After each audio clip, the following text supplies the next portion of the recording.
They tried to poison him. The cyanide should have killed him instantly. They shot him multiple times, point-blank range. They beat him, wrapped his body in chains, threw him into the frozen Neva River. And still, Grigori Rasputin wouldn't die. This is not legend. This is documented history. The night they murdered the Mad Monk, December 29, 1916, became proof of what the Russian people had feared for years, that this man was not entirely human. Tonight we descend into the twisted story of Grigori Rasputin, the peasant mystic who hypnotized an empire, controlled a Tsarina, and pushed Russia toward revolution. But the real horror isn't in how he died, it's in how he lived. 1869, a small village in Siberia, buried in snow and superstition. Pokrovskoye, a place so remote that the outside world barely knows it exists. Into this frozen wasteland is born a boy named Grigori Yefimovich. The villagers whisper that something is wrong with him from the start. His eyes, pale, piercing blue, seem to look through people rather than at them. As a young man, Rasputin is unremarkable. A peasant farmer, a drunk, a thief. He marries, has children, works the land like everyone else in the village. But then something changes. In his late 20s, Rasputin claims to have a vision. God speaks to him, he says, calls him to wander, to pray, to seek redemption through suffering. He abandons his family and disappears into the wilderness for months at a time. When he returns, he is transformed. No longer just a peasant drunk, now he is a Stranik, a holy wanderer, a man who has touched the divine. The villagers are divided. Some see a prophet, others see a madman playing at holiness. But everyone notices his eyes. Those pale blue eyes that seem to pierce through flesh and bone, that make people confess secrets they've never told anyone, that make women blush and men look away. Rasputin has discovered his gift, the power to make people believe. By his 30s, Rasputin has made his way to St. Petersburg, the glittering capital of Imperial Russia. A peasant from nowhere walking into the most sophisticated court in Europe. He should have been laughed out of the city. Instead, he becomes the most powerful man in Russia. How? The answer lies in a single tragic fact. Tsarevich Alexei, the heir to the Russian throne, suffers from hemophilia, a disease that means the slightest injury could cause him to bleed to death. The boy is dying. The doctors can do nothing. The Tsar and Tsarina are desperate, watching their only son suffer while medicine stands helpless. And then Rasputin arrives. Somehow, through hypnosis, through faith healing, through some mechanism no one can explain, Rasputin eases the boy's suffering. When the child is bleeding internally, screaming in agony, Rasputin whispers to him, prays over him, stares into his eyes with that piercing and the bleeding stops at the advice. The doctors call it impossible. The Tsarina calls it a miracle. From that moment, Rasputin owns the Russian royal family. Tsarina Alexandra becomes obsessed with him.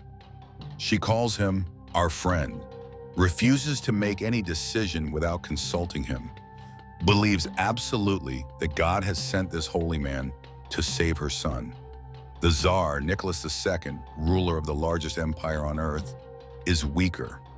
He knows his wife is under Rasputin's spell, but he cannot deny that the peasant mystic keeps his son alive. Rasputin moves into the palace, advises on government policy, influences military decisions, recommends ministers, and dismisses generals. A barely literate peasant from Siberia is now controlling the Russian Empire. But here's what makes Rasputin truly dangerous. He is not some pure mystic seeking only to heal and help. He is deeply, terrifyingly human, and he enjoys his power. The stories that emerge from St. Petersburg become increasingly disturbing. Rasputin drinks heavily, publicly, scandalously. He frequents brothels. He seduces noble women, or they seduce him, convinced that intimacy with the holy man will bring them closer to God. He develops a philosophy, Sin is necessary for redemption. You must sin greatly to be forgiven greatly. For the holy man, no sin is truly a sin because God has already forgiven him. It's the perfect justification for doing whatever he wants. In restaurants, Rasputin grabs at waitresses. At parties, he boasts about his influence over the Tsarina. In churches, he appears drunk, leering at women, whispering crude suggestions. The nobility is horrified. They see a monster manipulating the royal family. They see Russia being governed by a perverted peasant who claims divine authority for his debauchery. But when they complain to the Tsarina, she defends him absolutely. Any criticism of Rasputin is treated as an attack on her son's life. Anyone who speaks against our friend is dismissed from court. The peasant mystic has created a perfect trap. Criticize me, and you're condemning a sick child to death. World War I breaks out in 1914. Russia is bleeding. Millions of soldiers die in poorly planned battles. The economy collapses. Food shortages grip the cities. And Rasputin, who now influences military and political appointments, is seen as the reason for Russia's disasters. Stories spread through the empire. They say Rasputin is a German spy. They say he's sleeping with the Tsarina. They say he's performing dark rituals in the palace. They say he's drunk with power, literally and figuratively, making decisions that send thousands to their deaths. Some of these stories are exaggerations. Some are outright lies, but many are true. Rasputin does influence appointments.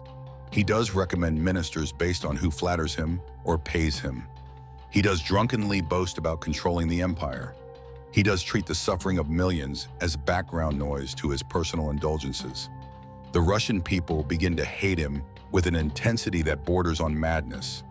Political cartoons show him as a demon controlling puppet strings attached to the Tsar and Tsarina.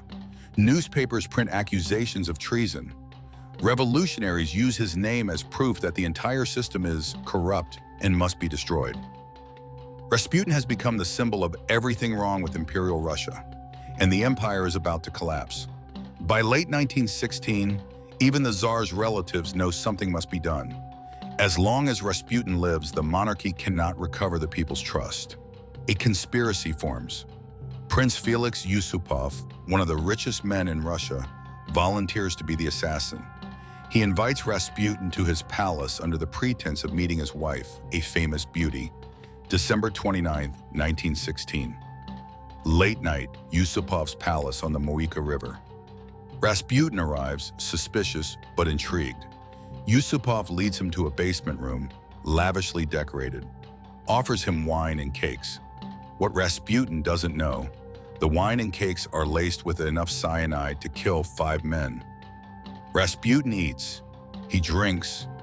Yusupov and his fellow conspirators wait upstairs, expecting to hear the body fall. But nothing happens. Rasputin keeps eating, keeps drinking, asks for more wine, starts singing, shows no signs of poisoning whatsoever. The conspirators panic. How is this possible?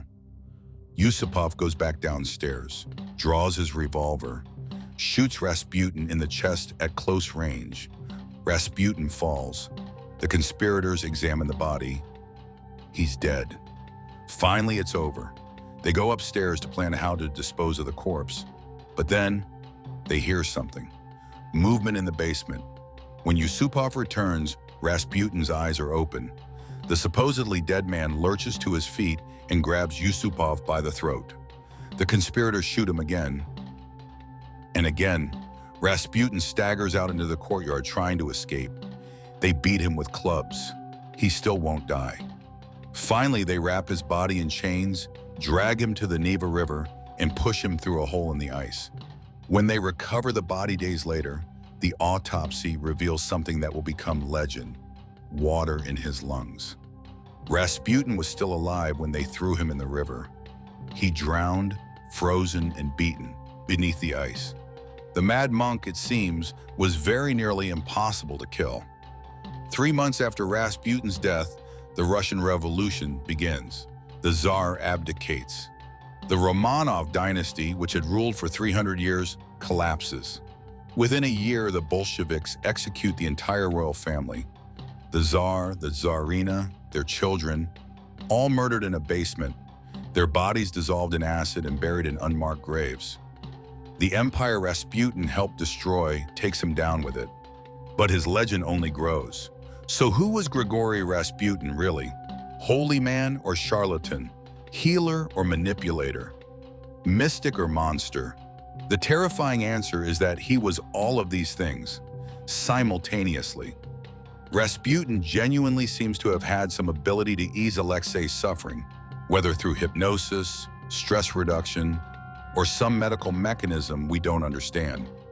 The Tsarina's faith in him was not entirely misplaced, but he was also a deeply flawed man who used his spiritual influence for personal gain, for sexual gratification, for political power. He enabled the worst instincts of the Romanovs while claiming to be saving them. He was a product of Russian mysticism, a culture where holy fools and wandering prophets were revered, but he was also a symptom of a dying empire, proof that the old order had become so corrupt that a peasant drunk could manipulate it from within. Rasputin's real genius was understanding something that makes him eternally dangerous. People want to believe. They want miracles. They want someone who can save them from death, from suffering, and from uncertainty. And if you can convince them you have that power, whether through healing, through prophecy, through sheer force of personality, they will give you anything. Their loyalty, their bodies, their empire. More than a century has passed since Rasputin drowned beneath the ice of the Neva River. Yet his name still carries a dark fascination. We remember him not as a political figure or even as a healer, but as something more primal. The outsider who infiltrated power, the mystic who became a monster, the man who refused to die. In a way, Rasputin never died. He lives on as a warning about the dangers of blind faith, about the corruption of spiritual authority, about what happens when desperate people give their trust to someone who claims to speak for God. Perhaps that's the most terrifying part of Rasputin's story. Not that he was evil, but that he was human. A flawed, ambitious, brilliant, depraved human being who found the perfect circumstances to exploit. And those circumstances, desperate rulers, a suffering child, a collapsing empire, a population hungry for miracles, they didn't die with the Romanovs. They're still here, waiting for the next Rasputin to arrive. So I leave you with this question. Was Rasputin a demon sent to destroy Russia? Or was he simply a man who understood human desperation better than anyone else? What do you think? Holy man, con artist, or something darker? Share your thoughts in the comments. And if you want to explore more stories of power, manipulation, and the darkest corners of history, subscribe and join us on this journey.